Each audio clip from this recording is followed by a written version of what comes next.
Hello there everyone, welcome to another video on the channel and welcome to a video that I've been meaning to do for quite some time now, but it's going to be a video focused on Sophy 2.1. So if you don't know what Sophy 2.1 is, this is the advanced AI in Gran Turismo 7, only available on PlayStation 5 of course, and for me the addition of Sophy 2.1, which allowed us to use the AI within our own custom races, is probably the best thing that's been added to the game within the last 12 months, especially considering we've had no new tracks added in that time, or certainly no new good usable tracks added in that time. The car selection of what's been added has been questionable to say the least, and PD to be more precise, haven't really done a great deal in sort of updating the core mechanics of the game too much in that time either. So for me, the addition of custom races with Sophy is probably the best thing that's happened in the last 12 months. But like many things Polyphony Digital and Gran Turismo 7 related, the implementation is a little bit half-baked, not very well explained, and getting the best out of Sophy is something that requires a little bit of work on the user end. I do think a lot of people who have jumped in to do a race against Sophy have maybe found them a little bit too easy to beat, or they're kind of setting the races up wrong. So in this video I kind of want to give you my hints and tips on how to get the very best out of Sophy, how to get a good race out of them, how to get fun racing against them, how to get a competitive race. Some of these things you'll be aware of, some of them I don't think you'll be aware of, but yeah, this is where I'm getting my current Gran Turismo 7 fix. I'm primarily a sport mode player, however the daily races and the way that Polyphony Digital, the direction they've taken the game, has not been to my taste over the last 6 months, and so this is where I find myself playing Gran Turismo 7 more and more. So let's just quickly go through how to set up a custom race with Sophy AI without trying to be too patronising. Obviously you go into World Circuits from the main menu, select your track, go to custom race. It gives you the option between the normal AI and the Sophy AI, and it takes you into this menu here. Now you can set up between, let's just say we're going to set up a typical daily race C. So if you're going to make it endurance, make it 20 minutes, laps would be about 15, 20 cars on the grid. You're always going to start on last place. We're looking to just have some fun here, work our way up through the pack. BOP is going to be on, because I'm going to just set this up as a one make group 4 race, slipstream real of course. Boost onto weak, we will talk about that in its own category later on in the video. I put damage on heavy, that makes me drive more sensibly against the AI. We can only use the hard tyres, again we'll cover all this a bit more detail further in the video. Timing at ×4, fuel at ×2, set up the weather the way you want it, and then we're going to go into our car selection here. So open from garage, I'm in the Group 4 Mustang already. Make sure you're in the car that you're going to race in before you actually set the race up as well. We'll set it up as a one make, because that gives us a little bit of different colours in cars with the Mustang Group 4. Professional level of course, shortcut penalty on weak, and yeah, set up your assist settings any way you want. But that's very quickly how I would set up basically a 20-minute sprint race against Sophy. Very straightforward indeed. Of course, if you've got a good race set up, save it so that you can use those settings again. You can just load them up as you want. You can change the car, you can change the track, load up the settings, and you don't have to sort of mess about with too many of those things. Save it as a name that you know what it means. Group 4 Mustang one make in this scenario here. So that's, as I said, don't want to be too patronising. Most of you know how to set up a daily race, but there will be a custom race, but there will be a few folk out there who are maybe not aware that is how you do it. So next up, I want to cover off the 4 things that are most important to getting a good race out of Sophy. Now I did say we were going to talk about the boost setting. Now you want to set the boost to weak. Don't ask me why, but this is the setting that makes the Sophy AI the most competitive. It's not perfect, we'll talk about that as we go through this part of the video, but if you're starting in last place, this means that the Sophy AI will drive at their maximum pace. If you set boost to off, the AI will adjust its pace depending on your pace and where you are in the pack to let you overtake them and to let you win. Forget about strong, you don't want to be using that at all. But as I said, boost on weak is not perfect, because if you get into first place, this will activate the boost on the AI. So very, very important setting if you want to have the AI driving at competitive paces, but it's not the full story in order to get a good race out of Sophy as well. Let's move on to some of the other things you're going to have to take into account as you set these races up. Now, one of the things, and the biggest mistakes that a lot of people make when they set up a race against Sophy, is they give themselves a huge advantage in car performance. Now, most people don't like driving on the hard tyres, I get that, but Sophy AI, except for a few categories, will only ever use the default tyres for that class. So for your Group 3 and Group 4, that's going to be the hard tyres. For any kind of road car that you adjust into a race car, that will be on the hard tyres as well. If you use them in their stock setup, they will use the default tyres that the car comes with.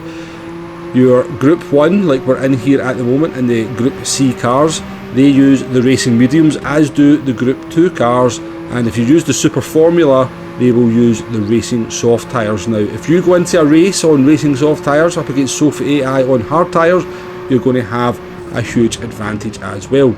And also make sure you've got BOP on if you're using a group category, or the cars will use their unbopped form, which will mean they'll have very differing performances. The third thing you're going to have to take into account to get a good race out of Sophy is you do not want to end up in P1. This goes back to the boost settings. If you end up in P1, it activates the boost for Sophy, and they will just then set lap times that they're not capable of, basically. So let's say they all pit and you don't pit and you end up in the lead by 20 seconds, they will start lapping 4 or 5 seconds a lap faster to catch back up with you. If you are in any position other than P1, they will drive at their kind of competitive normal pace. So there's a couple of ways to make sure that you never end up in P1 too early. Now remember, you're trying to have a fun race here. You're not just trying to blast them out the water, get to P1 and win by 50 seconds. Where is the fun in that? So there's a couple of things you can do. You can start at the back, so that will make it much harder for you to sort of carve your way through the pack. By the time you get to P2, or the cars in the front will get quite far down the road. You can use some strategy, so make it a fuel race and then pit maybe before the AI car, so you get like an undercut. The one thing I like to do is use a rabbit. So for example, in a Group 3 race, I will just make P1 a Group 2 car. They will disappear down the road and we'll never catch them, and basically I'm racing to try and get into P2, and that means that that kind of boost never gets activated, and it also means that the Sophy AI will be using their normal pace for the entirety of the race. It's not ideal, yeah, sure, you want to get into P1, it's going to affect how many credits you get, but it is an effective way of just making sure that you don't end up in P1 and activate that boost, ruining the race, in my opinion anyway. Remember, the goal is to have fun in these races and to have a competitive race, and that kind of takes me in to the next point as well. In order to get a good race with Sophy, you're going to have to race them with respect. You're going to have to race them as if they are a real human opponent. If you just want to kind of bump your way past them all the time, then sure, you can do that, but that's kind of defeating the purpose here. Again, as I said, the idea here is to give you a competitive, fun race, and kind of maybe even practice your racecraft, practice your different overtaking manoeuvres, get more comfortable driving against cars of similar pace to you. So I would always say race Sophy with respect. Now, I like to turn on heavy damage. This means that if I do kind of just go barreling into one of their cars, I get damage and I have to pit or I have to restart the race. And another thing I would really iterate, and the sort of Monza chicane here at the second chicane in Monza here is a pretty good example. Sophy does have limitations at most tracks at some corners, particularly something like the second chicane at Monza, where they don't abuse the track limits in anywhere near the same kind of extent that we will. So I would suggest, if you're racing at Monza, you know, for corners like that, use the track properly. Frankly, I would love PD to actually kind of bring in something that makes us take these corners properly, make the curbs more higher so that we can't just cut the corners in the same way. Bring in the barrels from Tokyo Expressway, put them in there. Who remembers the 1996 Italian Grand Prix when they brought tyres into the chicanes to stop the drivers from cutting the track limits too much? But yeah, there will be certain corners at most tracks like Eau Rouge, some of the times in Belgium they're not very good at taking that, so maybe when I'm racing at Belgium I'll just take a little bit of a decent lift going up through Eau Rouge as well, just to kind of equalise that kind of performance, because you tend to find that they are pretty good at 90% of most tracks, and then there'll just be that one corner where they're not quite on it. So that would be my advice in those kind of scenarios to get a good competitive race. Also, remember to save your settings and then reuse them. We did touch on that a little bit earlier on in the video. That just means you can not have to set the race up. You can just kind of reload the same settings, change the cars, change the tracks. Another thing I really like to do, and this is really just to add a little bit of immersion, is to go in and change the names of the drivers. So for example, we have a Formula 1 race here with the F3500. I've bought several of them, set them up in different liveries, and then changed the drivers' names to drivers who drove that manufacturer at the time or through the years. Well, for most of them, because the eagle-eyed amongst you may well notice that Mr. Barrichello in front of us is in a McLaren, which is a manufacturer he never ever drove for. But yeah, it just adds a little bit more immersion to the races, and again, you save these, you can then reuse them for other races, but it's much more interesting to be racing Senna, Schumacher and Prost rather than the generic names that they come up with for the Sophy on their own. Now, another tip, this takes a little bit of work on your end and it gets a little bit expensive as well, is to make up your own grid. So as you just seen there, we have different liveried F3500s. So in this example here, I've bought 4 different cars, set them up as a Williams, a McLaren, a Ferrari and a Benetton. But what I've also done is actually just go in and adjust the settings for some of them as well. So for example, you know, we've got the Ferrari has got much more horsepower but not as much downforce. The Renault or Williams has got lots of downforce and power. The McLaren's not so good. So we've got different PP points there. That means that when we go into a race with them, the Sophy AI will have kind of different performances. It can kind of split the pack up a little bit. If it's like a one make, they do tend to all kind of drive at the same kind of pace, so it can make the race feel a little bit more alive if the cars are kind of gapping each other a little bit and maybe going for a few more overtakes. So it just gives the race a little bit more of a realistic and kind of authentic feel to it if they're not just all driving about in one large pack. So for example here, we are at Spa and we're in the Shelby 350, and yeah, kind of race modified it, but it's basically a one make and everybody's in the same livery, so it doesn't look quite as good, but you'll see that the performance of the cars will be very, very close together, all kind of just drive along at a very, very similar lap time. So still good fun to kind of make your way through it, but it's definitely a little bit more fun if you've got some real names there, some different liveries and some different performance and some different gaps between the cars as well. And that there, folks, covers just about everything that I want to say about how to set up a race with Sophy AI 2.1 within a custom race and try and get some competitiveness out of them, get some fun out of them. They're not incredibly fast, Sophy AI. I would say they're round about a sort of high A at most tracks and car combinations, but it can vary between tracks, it does vary between cars, and it has sometimes varied from my experience where they'll be not very good in one car around a particular track and then you sort of use them in a different car around that same track and they become almost unbeatable.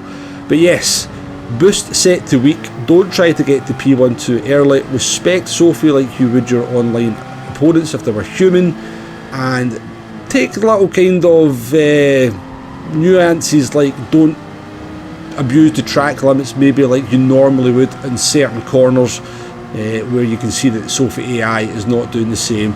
And if you put all that together, start at the back, work your way through the pack, you should get some competitive racing out of them. They can be good fun to race, you know, they will go for moves at times, they'll go round the outside, like got max power there in his McLaren, you can get some side-by-side racing, they will go for the odd dive bomb into particular corners. If you have one that's 2 tenths behind you going into La Source at Spa, then make sure you cover that inside because they will go for that move nearly every single time. That can be frustrating, but then it's going to be frustrating against human opponents as well, isn't it? So yeah, I think that's all the tools that you need to make sure you can get a competitive race with Sophy AI in a custom race, and hopefully you can start getting a little bit more fun out of them. But to finish the video, having done quite a lot of racing against Sophy, I think, you know, there's a bright future for the agent, and I would like to see it get used in more creative ways when Gran Turismo going forward. So, for example, if we are doing a multiplayer, an online race, a lobby race, let's say, that's what I meant to say, a lobby race, and we can't quite fill the grid, then it would be really nice to be able to just fill that grid up with Sophy AI. Now, because it's just, you know, if you've only got 8 people who join your race, then you can fill that grid with the other 8 people. Hopefully in future Gran Turismos we can have a few more cars on the track as well, or we certainly should do. My experience of playing LMU, multi-class racing, is definitely, I'd like to see PD maybe kind of try and implement multi-class racing into future Gran Turismos in some way, shape or form. I do multi-class racing using Sophy, and one thing that really impresses me with them is their ability to carve through slower cars and something like the hypercars. So again, maybe in future Gran Turismos we could have like a group 3 race where it's just human players, and maybe the multi-class element could be filled with Sophy AI. That could be interesting, certainly something that no other games are really doing as well. Another thing I think Sophy could be pretty useful for is kind of testing setups. So using the same car, whacking on some different setups, and then sending Sophy AI out to see how quickly they can lap, and then that could give, you know, for people who are not very good at doing the setup stuff, then that could be some way for them to test their setups and see what one's better, or how the AI handles it. So if the AI can handle it and is quicker, then theoretically it should be quicker in the hands of a human player as well. But the biggest thing I would like to see Sophy be used for in the future is for sportsmanship rating. How so, Wombo, I hear you say? Well, let's be honest, games with like sportsmanship rating, Gran Turismo 7, iRacing, LMU, all these games basically base your sportsmanship rating on how clean you are racing against human opponents. The problem with these systems, and you can do it in LMU, you can do it in Gran Turismo 7, it is quite easily manipulatable, whereas you can just drive around at the back, stay away from other cars, and easily build up your sportsmanship rating in order to get into the higher rated races. What I would like to see is sportsmanship rating in future Gran Turismos actually being based in challenges against Sophy AI. So I could envision maybe each DR category having 3 sportsmanship races that you have to complete in order to get maximum sportsmanship rating for that driver rating. So your driver rating E could have like 3 different tests against Sophy AI that you have to complete in order to then enter online races as a driver rating of E, and then you can do the same for D, you can do the same for C, B, A and A+. And basically these challenges would be you against Sophy AI cars where you have to race them, you have to maybe make progress, make forward. The challenge would be based on whatever driver rating you were trying to compete for the license for. So for like the A+ one, you know, you'd only do the A+ if you've kind of earned like an A+ ranking, but you can't actually enter a daily race until you get the sportsmanship tests done. So yeah, it wouldn't be manipulatable. It would kind of basically be testing, can you drive in amongst other cars, can you drive with respect, can you make your way forward, can you make clean overtakes, can you adapt to slipstream, can you adapt to what other cars are doing in front of you. And in order to then enter races for that driver rating, you would have to complete those tests. If you, in an online race, do naughty stuff, lose your sportsmanship rating, then you have to do the races again. These sportsmanship races could be updated every now and then so that they're different. You don't end up just doing the same thing over and over and over again. Now, that's just me throwing some ideas out there. It might not be perfect from the sounds of it, but I would like to see a system based something around about that kind of theory, where you earn your sportsmanship by showing that you can race cleanly against the AI or something like Sophy, who can kind of navigate the track in a sensible manner, in a similar manner to a human player. They're kind of braking in the right places, they're taking the corners at normal speeds, and you've got to kind of show that you can race against them without making contact, without going for silly moves, without kind of barging your way through. You can adapt to what they're doing in front of you. You can hit the brakes when they're a little bit slower through the corner. You can adjust your speed and you don't just go straight into the back of them. I would like to see something like that maybe in the future. I think it's far too easy to manipulate sportsmanship rating in online races if you don't care about your driver rating on the vast majority of racing games out there. So just something that I think Sophy AI would be very useful for in future Gran Turismos. But yes, we're on to nearly 21 minutes of me droning on, which is more than enough. If you've made it to this point, then give yourself a pat in the back. You're either a super fan or you are really trying to punish yourself for something. But yeah, I appreciate it either way. But let me know what you think about the video in the comments below. Any questions about Sophy AI, I am more than happy to answer. And maybe in the future, I'm maybe going to start putting a video out about some, you know, maybe every week, my Sophy weekly races that you can set up for yourself, give it a try, and then show me or tell me what you think about them. But yeah, as I said, spoke enough. Have a nice day. I'll catch you in the next one. Goodbye now.